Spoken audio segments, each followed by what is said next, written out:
안녕하세요, 코인크래프트입니다. 오늘은 암호화폐를 투자하시거나 공부하시는 분들이 반드시 알고 계셔야 할 블록체인 이 레이어라고 하는 개념을 이야기해보려고 하는데요. 이 블록체인 레이어는 이 암호화폐가 시장에 새롭게 등장하거나 기존의 암호화폐를 기술적으로 설명하는 자료나 영상에서 빈번하게 등장을 하고 있습니다. 이 암호화폐에서 이 레이어란 게 무엇을 의미하는 건지, 그리고 이 레이어를 통해서 어떻게 우리가 투자 전략을 세울 수 있을지 오늘 영상에서 이야기를 해보도록 하겠습니다. 이 레이어를 설명하기 위해서는 이 블록체인이 어떻게 발전을 해왔는지를 간단하게 이야기해 볼 필요가 있는데요. 먼저 1세대 블록체인을 설명드리겠습니다. 1세대 블록체인이라는 것은 그냥 우리가 알고 있는 비트코인을 이야기하는데, 이 비트코인은 단순한 거래를 위한 목적으로만 만들어진 시스템이에요. 그리고 비트코인은 최초의 블록체인, 그리고 탈중앙화된 디지털 화폐로서 우리가 비트코인을 1세대 블록체인이라고 부르고 있죠. 하지만 이 비트코인이라고 해서 모든 게 완벽한 것은 아니고요. 한계가 있는데, 일단은 속도가 느리고, 전송 속도죠, 전송. 이 전송 속도가 느리고 이 확장성이 부족합니다. 이 속도와 확장성을 나타내는 지표 중에 이 TPS라고 하는 개념이 있는데, 이 초당 거래 건수를 이야기하죠. 이 초당 거래할 수 있는 이 TPS가 7건밖에 되지 않아요. 그렇기 때문에 이러한 단점을 갖고 있는 1세대 블록체인 비트코인이라고 할 수 있고요. 2세대 블록체인이라고 하면 우리가 이제 이더리움으로 많이 알려져 있죠. 2세대 블록체인을 이더리움이라고 하는 이유는 바로 이 스마트 컨트랙트가 등장했기 때문인데요. 아무튼 이 이더리움에서 스마트 컨트랙트가 도입을 하면서 이 다양한 디앱이 이 블록체인 상에서 개발이 가능해졌죠. 그렇게 되면서 이 블록체인 위에 다양한 디앱들이 이렇게 많이 올라가다 보니까 네트워크 혼잡이 발생했을 때 이 가스비나 이 속도 문제가 나온다는 한계가 있습니다. 이제는 3세대 블록체인을 설명을 드려야 되는데, 3세대 블록체인은 따로 설명을 드리지 않을 거예요. 왜냐하면 결국 이 1세대와 2세대를 제외한 모든 암호화폐가 다 3세대 블록체인에 해당이 되거든요. 근데 이 3세대로 가는 과정에서 이 많은 문제점이 발생을 했어요. 그것은 결국 확장성이라는 문제가 발생을 하게 됩니다. 이 확장성이라는 것은 단어에서도 드러나듯이 이 암호화폐를 이 다양한 분야로 이 확장하는 것을 의미하죠. 용도, 속도 이런 것들을 크게 확장을 하는 개념이라고 할 수 있는데, 이 확장성에 대한 문제가 대두되기 시작합니다. 그래서 초기에 블록체인은 이 보안과 탈중앙화를 중심으로 설계가 되었어요. 초기에는 사용자 수가 그렇게 많지 않았고, 이 블록체인 위에 올라가는 기능도 한정적이었죠. 뭐 거래 내역 이 정도가 이제 블록체인에 들어갔기 때문에 크게 이 확장성에 문제가 되지 않았었는데, 이 이더리움에서 이 스마트 컨트랙트라는 게 개발되면서, 그리고 이제 시간이 지나면서 사용자 수와 이 디앱, 즉 NFT나 이 디파이 같은 이 디앱이 폭발적으로 증가를 하게 되죠. 그래서 이것은 그 확장성 문제를 야기시켰는데요. 이 확장성 문제라는 것은 아까도 설명을 드렸지만, 이 첫 번째로는 트랜잭션 속도 문제가 있어요. 이 비트코인이나 이더리움 같은 경우는 초당 전송 속도가, 초당 거래 건수가 너무 낮아요. 그리고 네트워크가 혼잡하게 되면은 이 가스비 문제가 발생을 하죠. 특히 이제 이더리움도 그렇고 비트코인도 그런데, 이 가스비가 문제가 되기 때문에 비용이 올라가는 그런 단점을 갖고 있었어요. 그래서 계속 설명을 드렸지만, 이 블록체인 트릴레마라는 개념이 등장을 하는데, 이 블록체인 트릴레마라는 것은 이 확장성, 그리고 보안, 그리고 탈중앙화, 이 세 가지가 블록체인이 가진 특성인데, 이 세 가지를 모두 만족시키는 블록체인은 구현할 수 없다라고 이야기하는 거죠. 실제로도 이 현재 나와 있는 블록체인이 하나의 암호화폐에 이 세 가지를 모두 만족시키는 암호화폐는 존재를 하지가 않습니다. 그래서 이 현재는 초기에 나왔던 이 암호화폐 같은 경우는 이 보안과 탈중앙화의 타겟을 맞추고 나온 암호화폐들이 대부분이 많이 있어요. 그래서 이제 여기서부터 이제 레이어의 개념이 등장하기 시작하는데, 이 모든 기능을, 즉 확장성이나 보안, 탈중앙화까지 이런 모든 기능을 하나의 블록체인에서 처리하게 되면 속도가 굉장히 느려지고, 그로 인해서 생기는 이 보안 위험이 있기 때문에 이 기능별로 이 계층을 나누는 방식이 등장을 하게 됩니다. 그래서 이 레이어라는 개념은 결국 이 보안이나 탈중앙화는 구현하되, 그것을 제외한 나머지 기능은 우리가 따로 구현을 하자라는 주장이 생기면서 등장을 하게 됐어요. 이 사전적인 용어로도 이 레이어라는 것은 이 하나의 여러 개의 층을 이야기하죠. 이 그림에서 보는 것처럼 하나, 둘, 셋, 넷 이렇게 층이 있듯이 레이어 1, 레이어 2, 레이어 3, 레이어 4 이런 식으로 필수 기능을 레이어 1에 구현을 하고 그 외의 기능은 이렇게 다른 레이어를 둬서 구현을 하는 것을 이야기합니다. 그래서 레이어 1이라고 하는 것은 이 베이스 레이어를 이야기하는데 이 블록체인의 근본을 이야기합니다. 그래서 이 기본 네트워크라는 것을 기억하시면 될 것 같고, 결국에는 레이어 1에서는 이 필수 데이터, 즉 탈중앙화와 보안, 이 두 가지를 탑재하는 것을 이야기하고요. 결국에 그것은 이 트랜잭션이 기록이 되고 이 검증이 되는 것을 이야기하죠. 그리고 독립적으로 운영이 됩니다. 그러니까 자체 메인넷을 보유하고 있죠. 다른 말로 표현하면 별도의 보안 메커니즘, 즉 합의 알고리즘을 갖고 있는 것을 이야기하고, 그리고 스마트 컨트랙트가 실행되는 레이어를 이야기합니다. 그리고 네 번째는 이 코인이라고 불리는데, 우리는 사실 현재 나와 있는 암호화폐를 모두 다 코인이라고 이야기하지만 실제로는 이 암호화폐에는 코인과 토큰이라는 말이 있는데 사실 이 두 가지 용어는 다른 용어예요. 이 레이어 1에서 존재하는 암호화폐만 우리가 코인이라고 부르고, 그 외에 존재하는 이 코인 위에서 발행된 암호화폐를 토큰이라고 이야기합니다. 그래서 오늘 학습을 한 이후로부터는 우리는 이 코인과 토큰이라는 용어를 구분해서 사용하셔야 됩니다. 그래야지 조금 뭔가 아는 것 같고 배운 것 같은 티가 나거든요. 그래서 실제 이 레이어 1에 존재하는 암호화폐가 상당히 많이 있는데 제가 일단은 정리를 해봤어요. 그래서 이거를 보고 싶으시면 잠깐 정지하신 다음에 확인을 하시는 것도 좋을 것 같고, 이거 외에도 상당히 더 많이 있는데 제가 다 정리를 못해서 일단 이 정도만 정리를 했고, 그리고 눈에 띄는 부분이 여기 보시면 디지털 이완화나 디지털 루블 같은 이 디지털 유로 같은 CBDC 중앙은행이 발행하는 암호화폐도 있는데, 이 중앙은행도 개념으로만 보면 레이어 1 블록체인 암호화폐가 맞습니다. 왜냐면 자체적인 합의 레이어를 가지고 있기 때문에, 그리고 독립적으로 돌아가기 때문에 레이어 1 블록체인이라고 할 수가 있습니다. 그리고 레이어 2 블록체인을 설명드리겠습니다. 레이어 2 블록체인은 확장성 솔루션이라고 이야기하는데, 이 레이어 1이 갖고 있는 특징은 보안성과 탈중앙화를 우선시하는 구조이지만 이로 인해서 이 확장성 문제가 발생을 하게 되죠. 레이어 1이 가진 주요 문제점으로는 아까 계속 설명드렸던 것처럼 느린 트랜잭션 속도, 이 TPS가 낮고, 그리고 높은 수수료 문제가 나오게 되고, 그리고 확장성이 부족하게 되죠. 사용자가 많아지고 디앱이 많아질수록 네트워크 혼잡이 발생하는데, 이것을 해결하기 위해 등장한 것이 결국 레이어 2라고 할 수가 있습니다. 이 레이어 2는 레이어 1이 갖고 있는 보안을 유지하면서, 이게 중요한데 레이어 1이 갖고 있는 보안을 그대로 계승해서 갖고 온다는 점이 상당히 중요하고, 그 위에서 속도를 높이고 비용을 줄이는 기술이라고 할 수 있습니다. 그리고 레이어 2는 레이어 1과 상호작용하면서, 그러니까 레이어 1 코인이 있고 레이어 2 코인이 이렇게 있는데, 이 레이어 2만 독립적으로 돌아갈 수가 없어요. 그렇기 때문에 레이어 1에서 이 필요한 정보를 주고받으면서 동작을 하게 됩니다. 즉 거래 내역은 레이어 1에서 동작을 하고, 기타 그 외적인 데이터는 레이어 2에서 돌기 때문에 서로 상호작용을 하면서 이 확장성을 개선하는 역할을 수행합니다. 레이어 2의 대표적인 기술은 사이드 체인이 있고요. 그리고 롤업이 있습니다.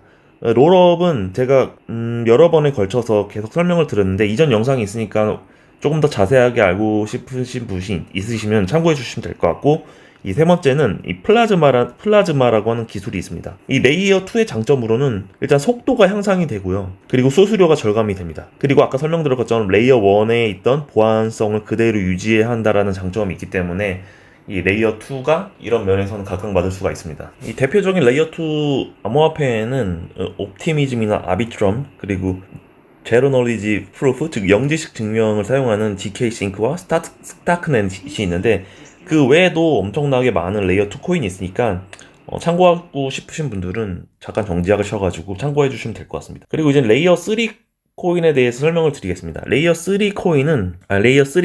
블록체인은 이 어플리케이션 레벨이라고 할 수 있는데, 이 레이어 3는 레이어 2랑은 조금 달라요. 레이어 3는 결국 블록체인에서 실제 우리가 사용할 수 있는 이 어플리케이션이 동작하는 계층을 이야기하고요. 이 레이어 1 위에서 동작을 합니다.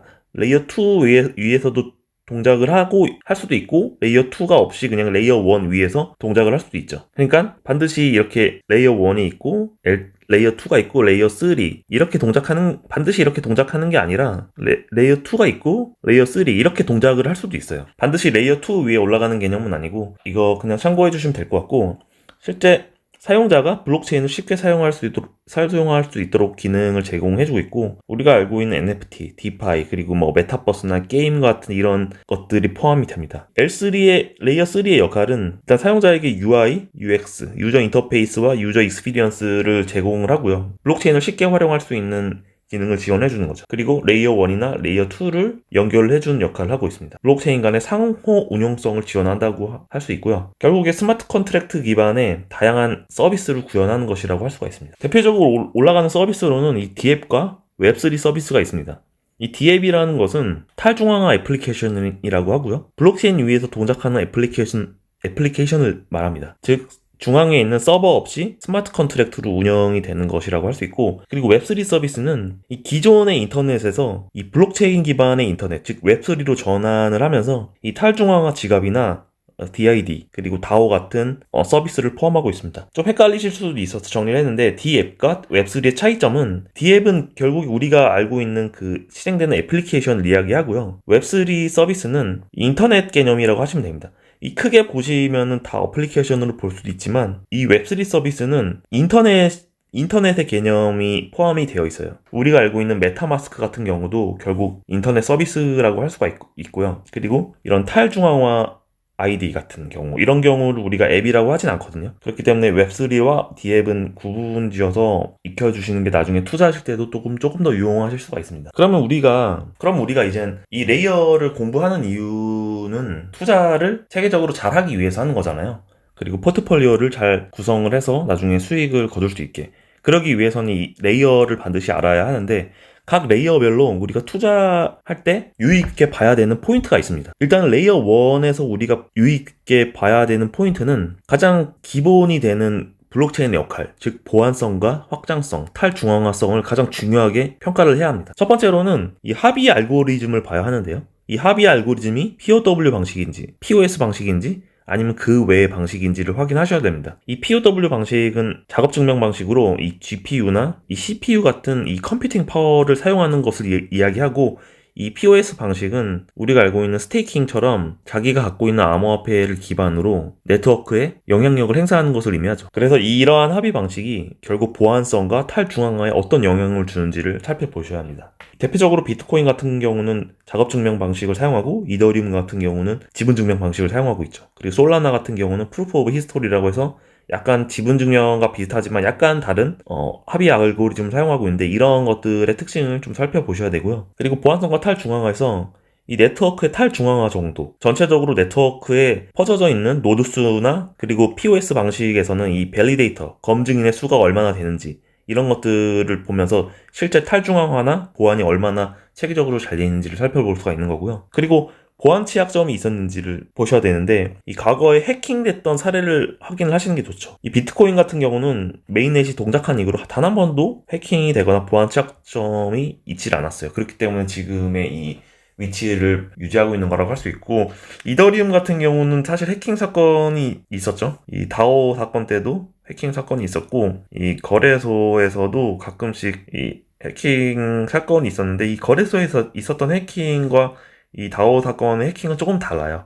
이 거래소에 있었던 해킹은 블록체인 자체의 결함을 가지고 있어서 해킹을 당한 거라기보다는 거래소에서 이 암호키라든지 이 스마트 컨트랙트의 관리 부실로 일어난 해킹이기 때문에 이런 점 좀 관계를 지어서 좀 확인할 필요가 있습니다. 그리고 확장성도 보긴 하셔야 되는데, 실제 그 레이어 1 블록체인의 초당 트랜잭션이나 처리 속도가 어떻게 되는지, 그리고 블록 생성 시간이나 거래 확정 속도가 어떻게 되는지, 그리고 이 샤딩이나 라이트닝 네트워크 같은 이런 확장성 솔루션이 향후에 적용이 되는지 여부도 확인하셔야 돼요. 그래서 지금 솔라나 같은 경우는 고속 TPS를 주는 블록체인으로 알려져 있죠. 그리고 이더리움 2.0 같은 경우는 2025년이나 2026년에 이 샤딩 기술이 도입이 될 예정이라서 확장성에 좀 큰 변화가 있을 거라서 이런 부분들을 살펴보라는 얘기예요. 그리고 이 레이어 1 코인의 또 다른 중요하게 살펴봐야 하는 것들이 이 생태계 규모나 개발자 지원을 얼마나 하고 있는지도 보셔야 됩니다. 그래서 이것들은 얼마나 많은 DAB 그리고 프로젝트들이 구축이 되어 있는지를 보는 하나의 지표가 되는 거고, 쉽게 개발자들이 참여할 수 있어야지 그 생태계가 발전을 하거든요. 그래서 SDK나 API 지원 같은 것들이 잘 이루어지고 있는지. 예를 들어서 이더리움 같은 경우는 지금 현존하고 있는 DApp 중 가장 많은 부분을 차지하고 있을 정도로 앱이 많고 커뮤니티가 굉장히 강하게 형성되어 있죠. 이런 것들을 보라는 이야기입니다. 그리고 마지막으로 토큰 경제. 토큰이 얼마나 발행이 되는지 총 공급량을 살펴봐야 되겠죠. 뭐 터무니없이 많은 토큰이 발행된다든지 제한이 없다든지 하면 좀 문제가 있는 코인이라고 할 수 있고, 이런 인플레이션이나 디플레이션 구조를 어떻게 갖고 있는지를 살펴봐야 되겠죠. 그리고 비트코인 같은 경우는 2100만 개로 한정이 돼 있고, 이더리움 사실상 무한 발행이었었는데 이 EIP 159 프로토콜이 개발된 이후로 이 소각 메커니즘을 도입해서 인플레이션을 관리하고 있죠. 이런 것들을 살펴봐야 한다는 이야기입니다.